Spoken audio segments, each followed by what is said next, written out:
We're going to be getting started in just a minute or two. Want to give everybody a second to join in, and also I just need to open up a couple files in Creo. Thanks for bearing with me, and we'll get started in just a minute. Welcome everybody to this week's edition of PDSVISION. There we go. Very sorry about that, everybody. Thanks for letting me know. Sorry, I didn't see it for a minute or so there. So I'm not going to go through all the intro stuff again, but here you can just see the agenda. You know, I'm going to go through each of the tools, and I'm going to show a demonstration and Q&A. There is me. Here is the company, PDSVISION. All right, digital thread. So this is that car model that we're going to talk about, you know, once a month in webinars, how this applies to different parts of the company, different PTC software. If that interests you, definitely check those out. And here we are, Creo Simulate. Okay, so as I was saying, Creo Simulate, a very mature tool, very stable tool. We don't have a lot of changes since Creo 7, besides with Creo 10 a month or so ago, the addition of multi-body design support in Creo Simulate. Now, what I think, in my opinion, the most exciting new thing to happen with Creo Simulate is actually related to licensing. So within the last few years, as I said, I think the software has reached a mature state where they're not really adding very many new features to it. Probably as a result of that, PTC has started giving access to Creo Simulate to more people. So if you have Creo Design Essentials, so that's one of the newer, I think it's actually the lowest level license pack as of like 2020, 2021, something like that. So if you are on Design Essentials or higher, you do have access to Creo Simulate. At least structural, you know, the basic stuff, structural simulations. This is, I think, pretty huge because Design Essentials is, if not one of the more popular, if not the most popular, then one of the more popular license packs. So with that change, as I said, I don't know if they changed the licenses in 2020, 2021, whatever. But with that change, a whole lot more people have access to Creo Simulate. You know, as I said, anybody with Design Essentials or above now has access to this tool. That is really exciting because, as I said, this is a really good tool. It's been in the industry for years. It's very powerful. So although we don't exactly have the most in the way of new features here in the last 3 years, we do have the exciting licensing change that gives probably, you know, thousands, millions, whatever, I don't know, gives a whole lot more people access to this. Additionally, with Creo Simulate, just want to point out that Creo 7 is the last version that that had a standalone version of Creo Simulate. So going forward after Creo 7, the ideal or the preferred way to use Simulate is inside of Creo Parametric. The standalone is still available for download in the Creo 7 version. And as it kind of implied, the Creo 7 version of this software is very, very similar to the Creo 10 version of this software. The changes are pretty minor. But I'd just like to mention that if you are still using the standalone Simulate and your company is on Creo 8 or newer, then you might want to start using this inside Parametric to get the most recent updated software.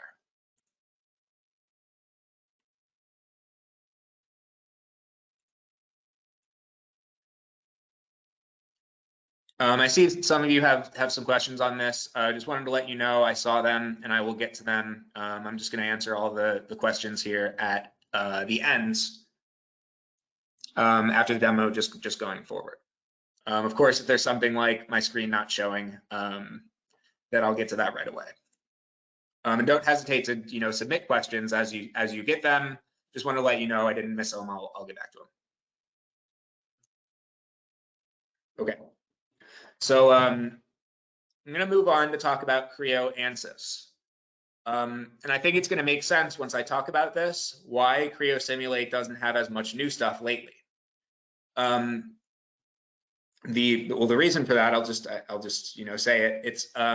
It seems that most of Creo's new simulation developments is going towards these next two tools, so Ansys and Simulate Live. These two tools, unlike Simulate, which is pretty stable, these two tools have a whole lot of new stuff that's being added every release.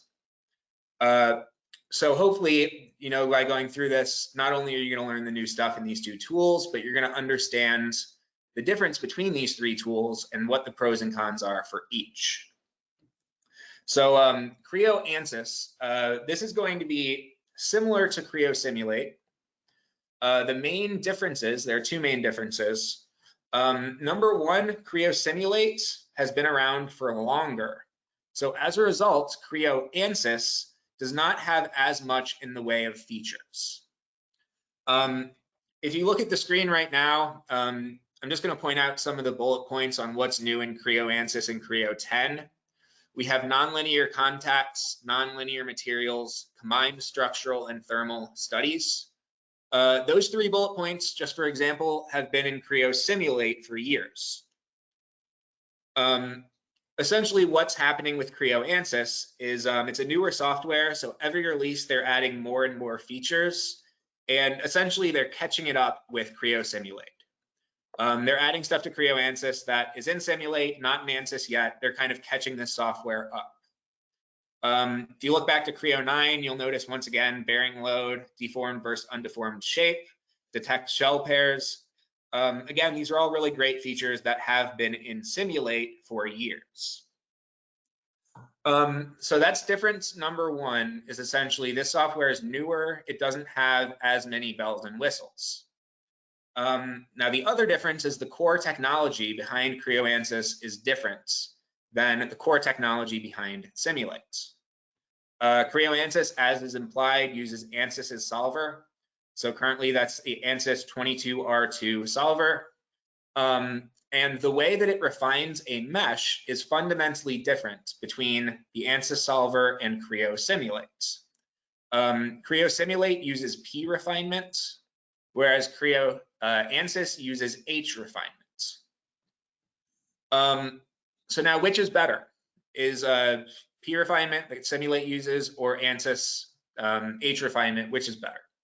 Unfortunately, there's not an easy answer because they both have pros and cons. The biggest pro for Creo Simulate is that you only have to mesh your model once. And after that mesh is created, you can continue to refine your results without remeshing. Whereas with Creo Ansys, you do have to remesh every time to further refine your mesh, to further refine your model. So that's one big pro for Creo Simulate.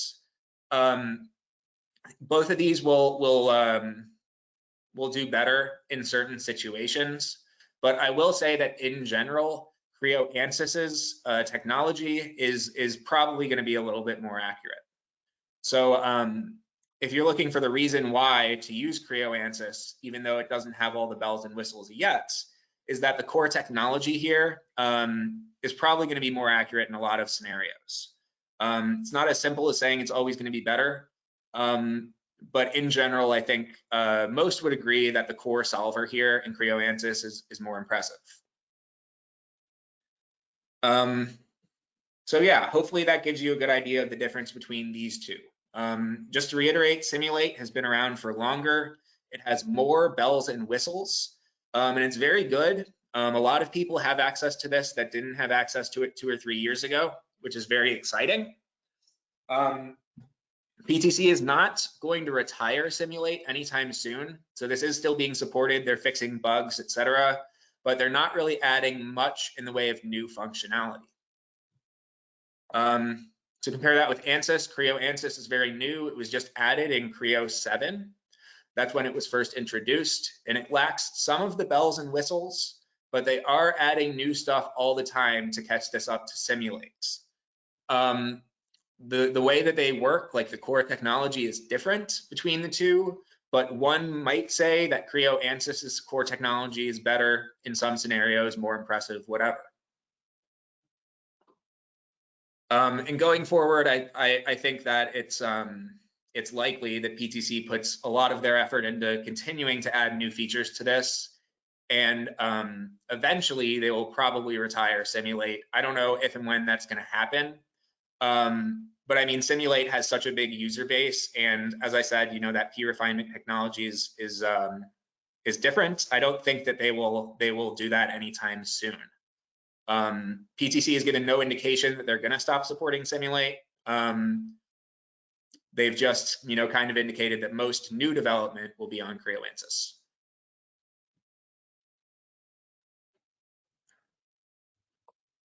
And lastly, we have Creo Simulation Live. So this is a little bit different than the other two. This is meant to be used rather than by simulation people. This is meant to be used by the actual designers. So the engineers that are designing things in Creo, oftentimes those people are not going to do simulation themselves.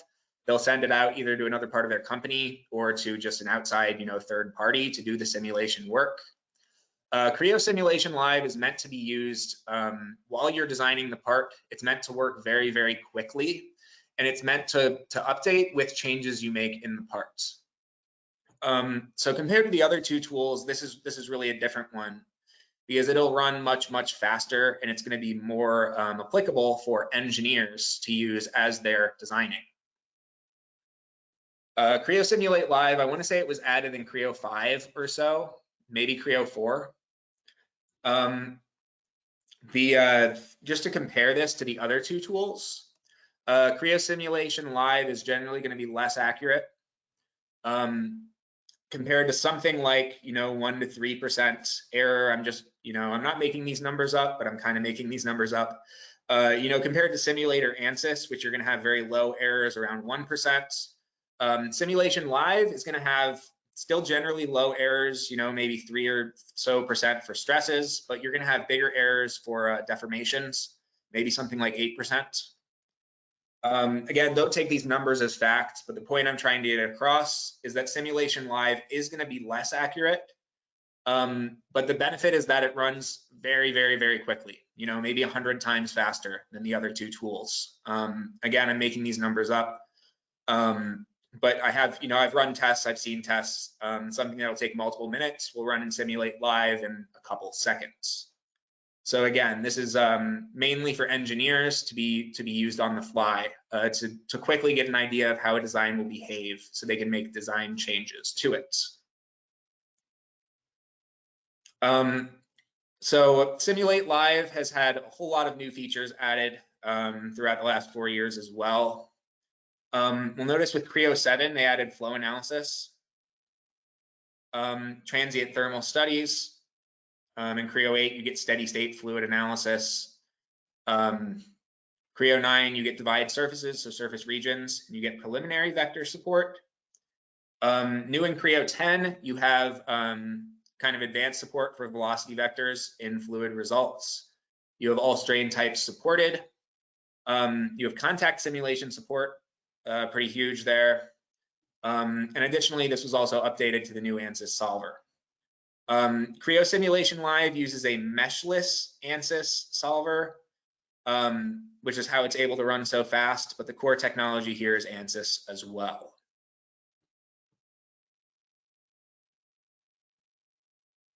Okay, so hopefully that makes that sheds a little bit of light on this stuff, on what's new with these software.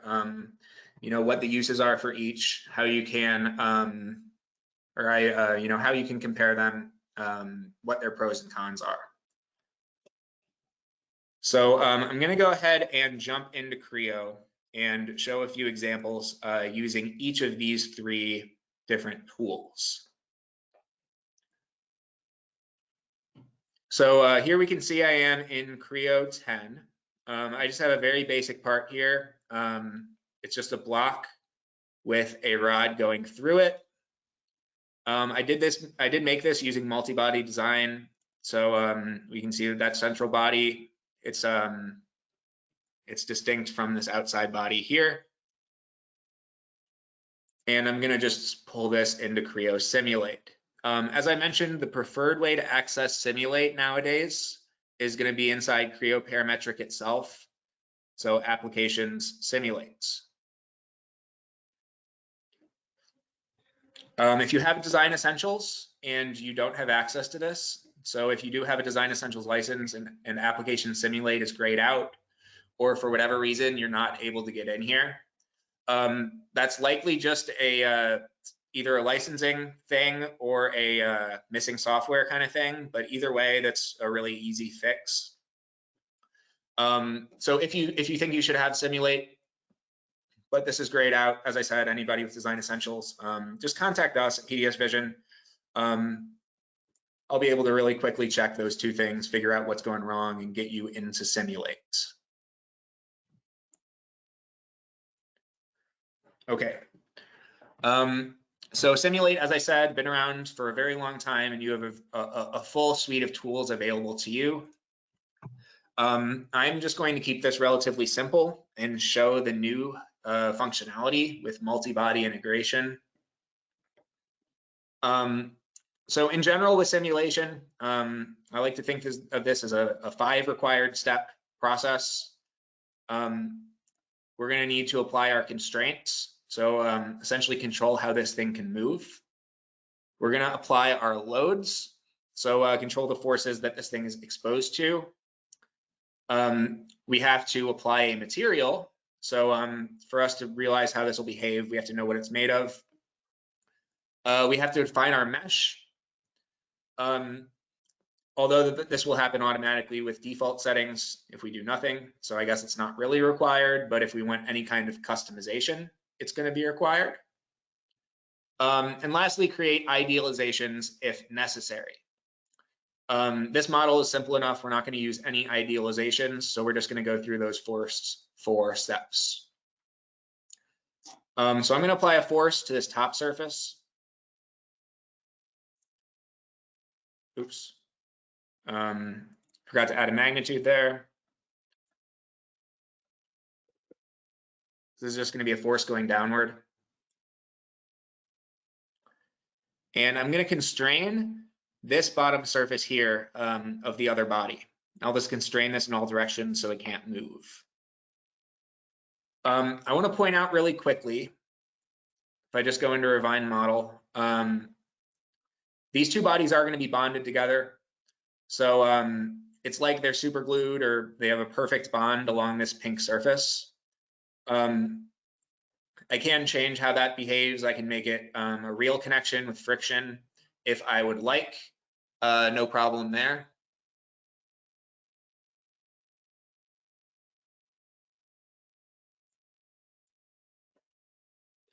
So my 3rd step, I'm going to apply materials.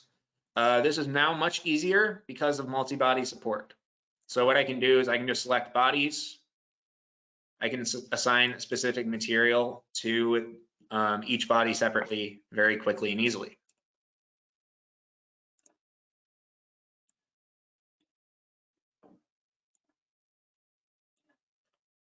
So I just went ahead and assigned steel to the center rod and copper to this block.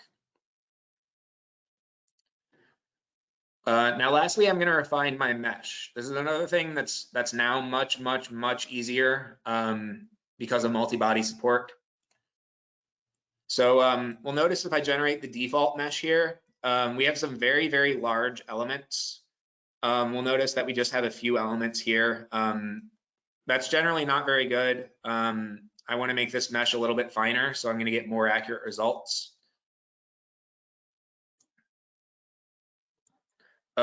So to do that, we'll notice that the elements were from the default mesh, we're basically spanning one edge to the other.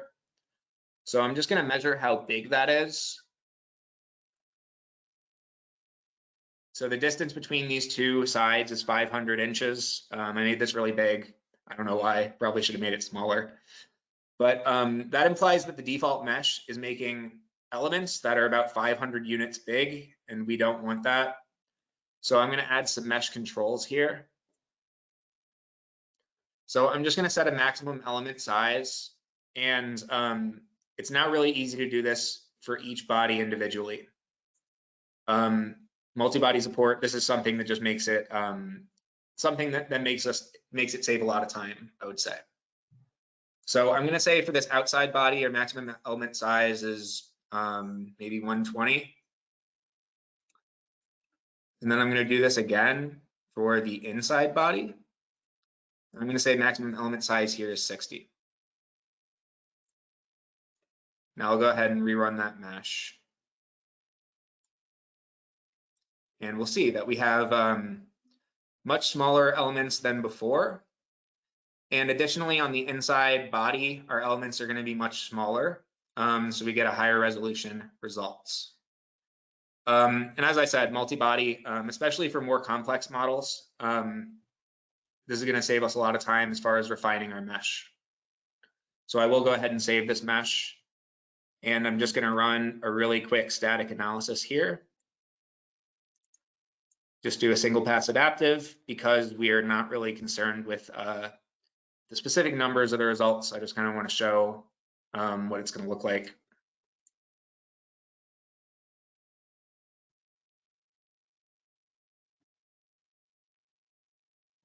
Okay. Now we can take a look at the stress of the model. We're going to notice the maximum stress is along the bottom edge of the rod body. I can edit this and I can look at deformation or displacement as well, and I can create an animation if I would like. So we'll go ahead and see how this thing is bending as well. And of course, this bottom part of the rod is not constrained, so we do actually see some movement on the bottom there. Of course, this is not to scale. I could change it to be to scale if I wanted, but you wouldn't see the material, which was steel and copper, actually moving this much. This is just exaggerated to show us what is going on there.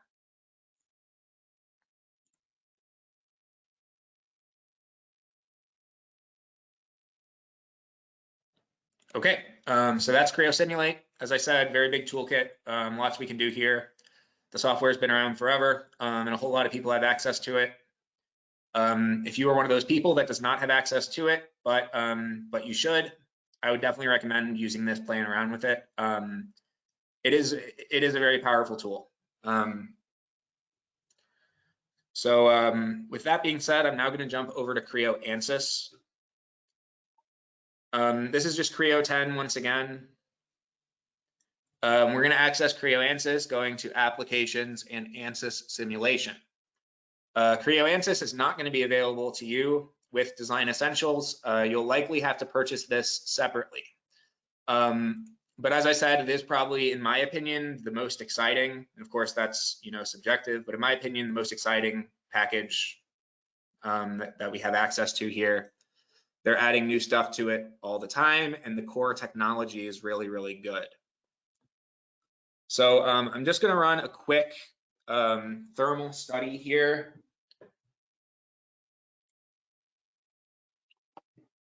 And you'll see that I already set up some boundary conditions. So what we have here is 4 heat flows. So if you notice that as I click these chips are highlighting on this circuit board, essentially what this is, I'm saying that these chips are going to be running, they're going to be generating heat at a constant rate, and that heat is going to be flowing into our model. So we call those heat loads. And additionally, we have 2 different boundary conditions. This is a convection condition, which basically says that all of this stuff in green is going to be exposed to the air, and that's going to cool it off at some rate. And additionally, we have a prescribed temperature just around these attachments here. We're saying these are going to be attached to the monitor case or the monitor case or a motherboard or something like that, and that's going to have a constant temperature right here. So that's most of the setup that I've already done here for this model. So what I'm going to do now is one of the new features is automatic contact detection. That's been improved in Creo 10. So I'm just going to quickly detect contacts here across my whole assembly. It's going to look for 2 components that are whatever distance away that I tell it. So I'm going to set it to 0. It's looking for components that are touching. You'll notice I can set the contact behavior. We have a few options down here as well. So I'll go ahead and hit OK, and we'll notice that this automatically created a whole bunch of contacts. So I can just open up one of these. We'll see that 2 surfaces are automatically bonded together here. Again, this is something that's supported in Simulate, but it's exciting because it's now in Ansys, and Ansys is really, really exciting itself. And I'm just going to do some mesh controls here. Just like Creo Simulate, we have options for global, or we can do specific to a component. So I'm just going to change these values a little bit, refine my mesh.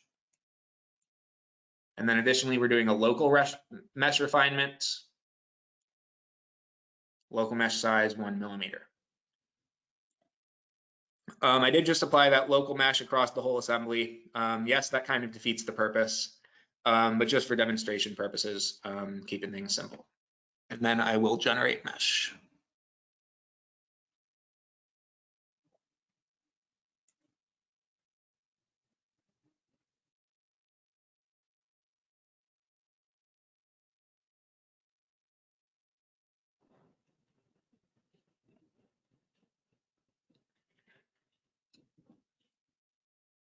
All right, so if I want to see something in progress in Creo Ansys, the user interface is just a little bit different. We've got this little one running process in the bottom right, so I can click that. We'll see that that meshing did just complete.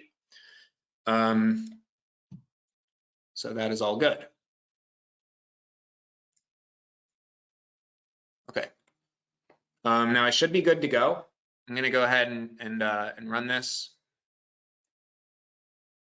And we'll see that this simulation is now showing down here in this, this in progress area.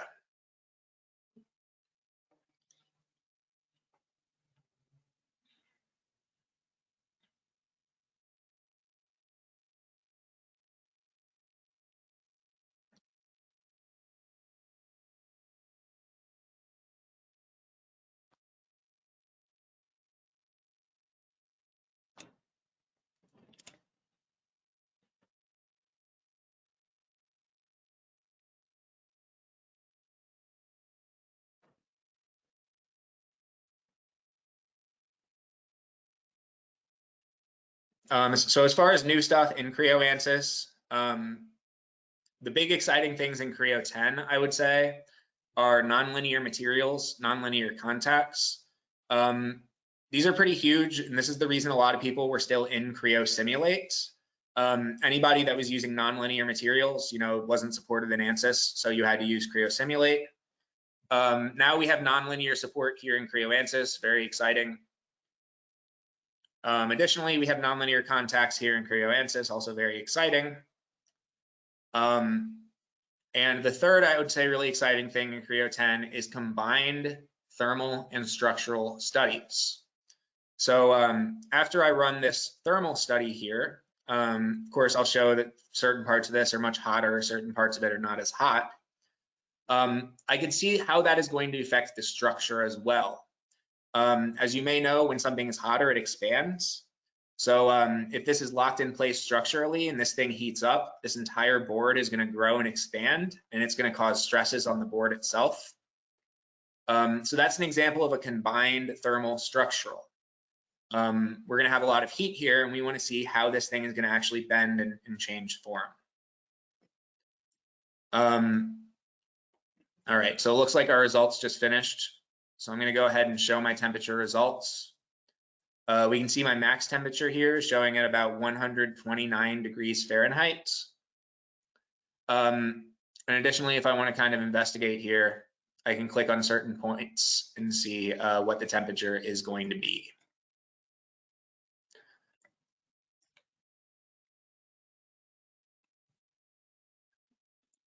Okay, pretty cool. So I'm not going to show combined structural thermal today, but the way you do that is in this setup here. You can set up include structural. And that would allow us to do a combined structural thermal, as I kind of just explained. Look at how this board is actually going to be changing shape, as well as, or in addition to the heat flows. Okay. So lastly, I'm going to jump into Simulation Live. Simulate Live is, as I said, it kind of fills a unique niche of these three simulation tools because it's going to run very, very quickly. The main advantage is that engineers can use this on the fly. You can get your results really, really fast, and then you can actually make design changes without sending this to somebody else and waiting for the whole simulation process. One of the exciting things I think that we have in here, there's a lot of new exciting stuff, but we have fluid simulations. This was actually added in Creo 7, but in newer versions, we have streamlines added, we have velocity vectors, things of that nature. So I'm going to be running a basic fluid study here in Simulate Live, but we do have support for structural thermal modal as well. So I'm just going to make a new fluid domain. This is the area that the fluid is going to take up. This example here is it's supposed to be a fan. It's really just the shell of a fan. It just was a good fluid cavity, so I thought it would be good for this example. I'm going to select these bounding surfaces. So that's going to be this guy, and this guy. And we'll notice that Creo is automatically going to recognize the internal cavity, and it's going to fill that with our fluid. Now I'm going to set a material for this fluid. I think in this case, it makes sense for that to be air.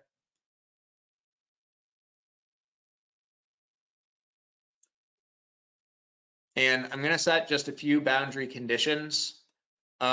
Specifically, I'm going to be controlling the flow of the fluid by pressures. So I'm going to create an outlet pressure here with a value of 1 atmosphere. So that simulates, it's just open to the atmosphere, it's just open to the worlds on that surface. And then I'm going to do an inlet pressure, so basically a prescribed pressure here on these two surfaces. And I'm going to say that this is 6 atmospheres. So we're going to have air rushing in through these inputs, and it's exiting through this output.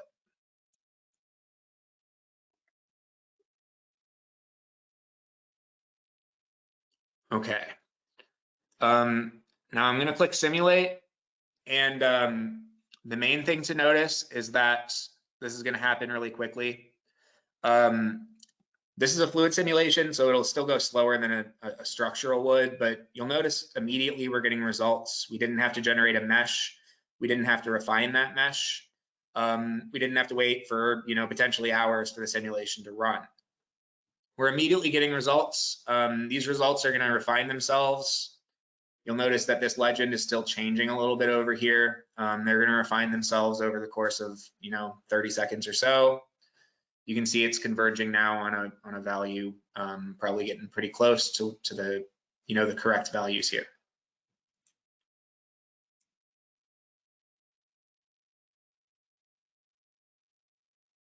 So what we're seeing here is the velocity of the air as it moves through here. There are a few other tools to help us visualize this. So I'm going to go ahead and show particles, which I think is one of the better tools to see what's going on here. And I can hide my results. There we go.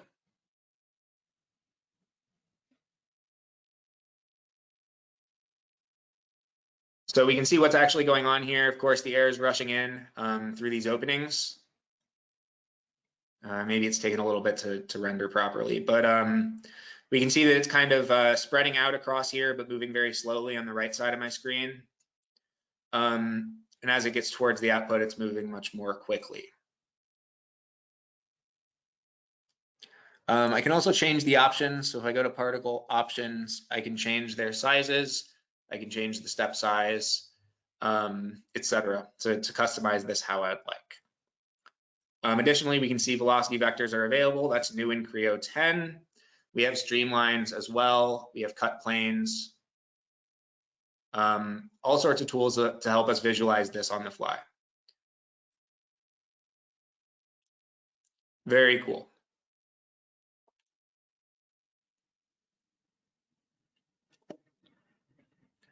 Okay, so that brings me to the end of my demonstrations. Clearly, I didn't cover all the different possibilities we have in each of these three softwares. Each of them can do structural thermal at the very least. among those, you have steady state, you have transients. There's a whole lot of possibilities for each of these, but hopefully I was able to cover on the big picture of what the pros and cons are of each of these, what they can each do, how you would use them. So I'm going to go ahead and open it up to questions. I know some of you already submitted some questions, so give me just a second and I will open those up.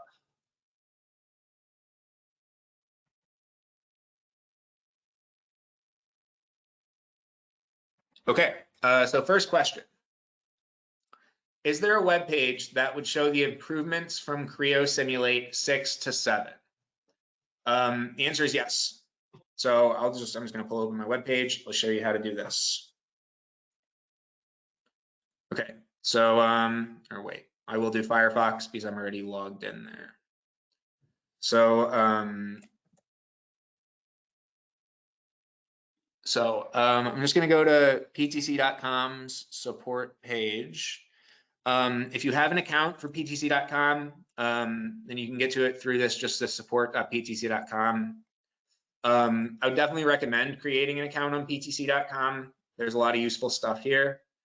But if you don't have an account, you can just Google, let's see, PTC Creo help, and that'll take you to this help center. As I said, I usually get here through just support.ptc.com, but Google's fine too. So I'm going to go to Creo, and I'm going to go to Creo Simulate 7. So you'll notice that the Simulate updates stop at 7 here. After 7, they're just going to be moved into parametric. So for example, if I go to Creo 10 help, they will show me what's new in Simulate 10. So if I go to Simulate 7, see, are they going to have a what's new? No. Okay, I am going to go to parametric. So I'm going to go to Creo Parametric 7. And this is basically going to be a big index of Creo for each specific version. So for Creo 7 specifically, I'm going to say what's new in Creo 7. And I'm going to go to Simulation. So this is going to include Creo Ansys, Simulation Live, and even Creo Flow Analysis and Creo Simulate. So you do kind of have to click through here to find stuff specific to Creo Simulate. As I said, I don't think that there is a lot of new stuff for Simulate actually in 7, 8, or 9. As far as I know, there is not really anything new from Simulate 6 to 7. But this is how I would go about it. What's new in Creo 7 for simulation? And if there was a new thing, it would be in here.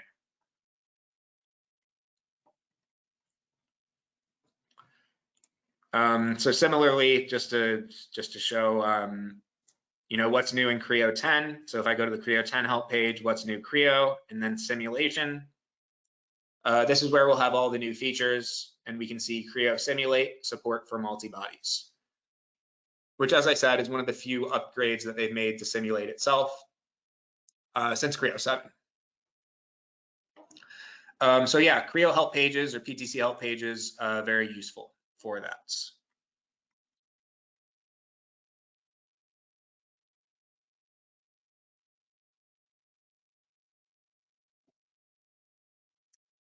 Next question. If it says if your material, or it says is, but I assume if your material library continues to grow, how do we download new materials available? So materials in pretty much all of these programs are handled the same way. It's going to be the same way that they're handled in just parametric itself. So if I just go to, I'm just going to go to options, or nope. Let's see, manage file. No, prepare model properties. There we go. All right. So if I go into materials, most of you will have access to at least normal fluid materials, normal legacy materials. Depending on your license tier, you might also have this Granite Design material library that comes with a whole lot of other materials. Now, if you would like to add additional materials, you can always create a new material right in here, new solid material. you can choose to save it to a library or just save it to your model. So you can put in all these custom properties and add that to a specific library. These material files .mtl, I think, you can probably download these as well. I believe they're standard as far as the industry is concerned. So if you do have access to MTL files, these libraries are saved in a location. So, you can just download a .mtl file and put them in one of these folder locations for these libraries. So that's one option, or of course, just create your own here with your own properties and save to library.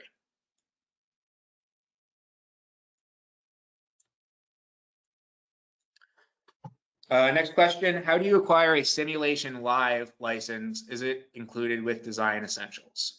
Unfortunately, no. So Design Essentials nowadays includes Creo Simulate, just this one.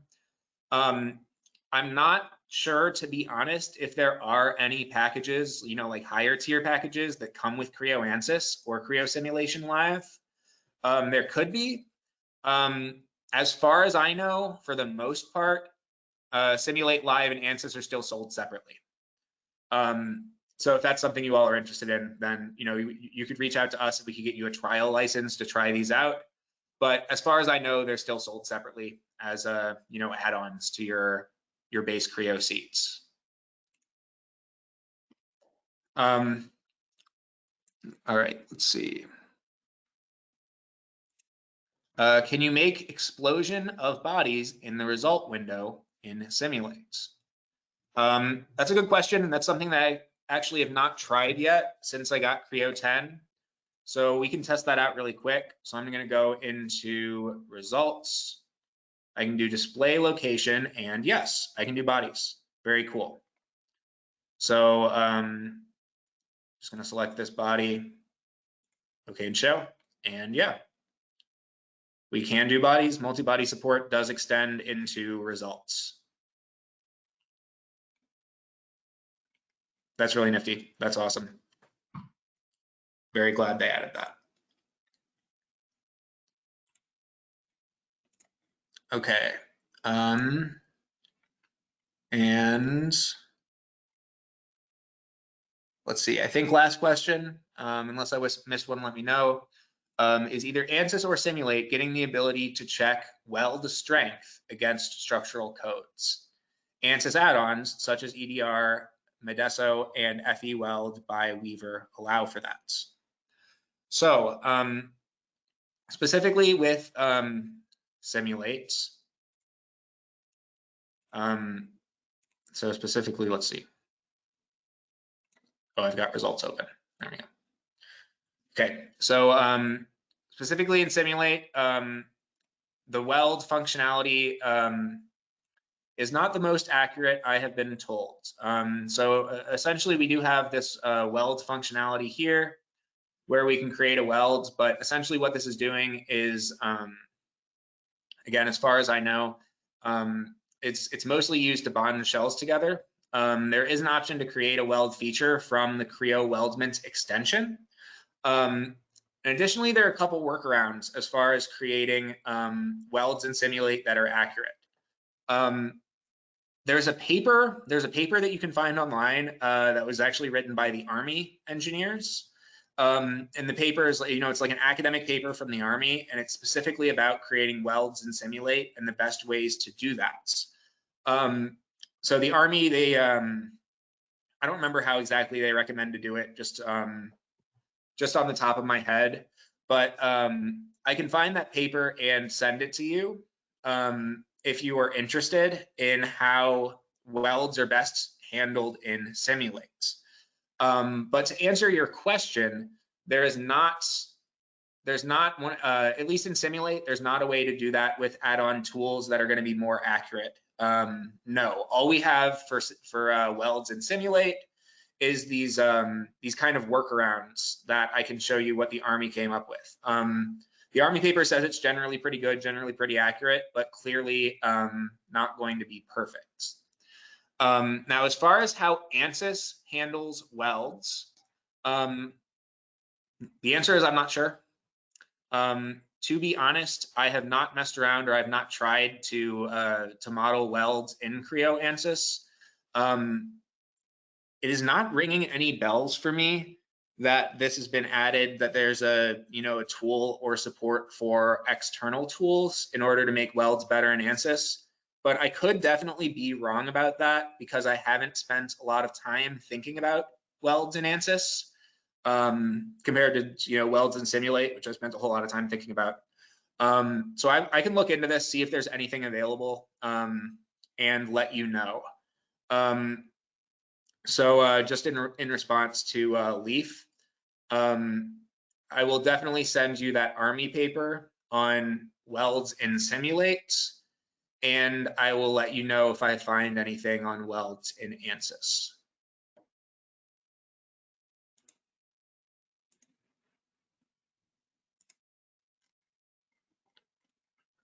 Okay, I think that is all I got in the way of questions. So I'll just go to my last slide here.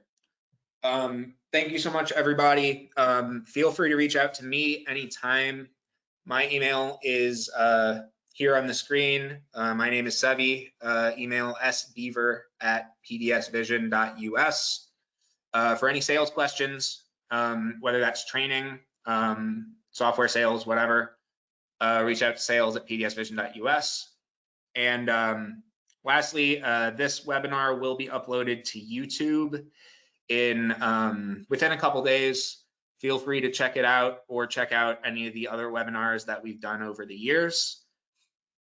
And of course, if you all need anything, I've given the example of, you should be able to get into Simulate, but you can't. But any tech support questions or even questions about how the software works, feel free to reach out to me or open a ticket with our help desk. We're always happy to help. So thanks so much, everybody. Hope you enjoy the rest of your week. And I will talk to you next time.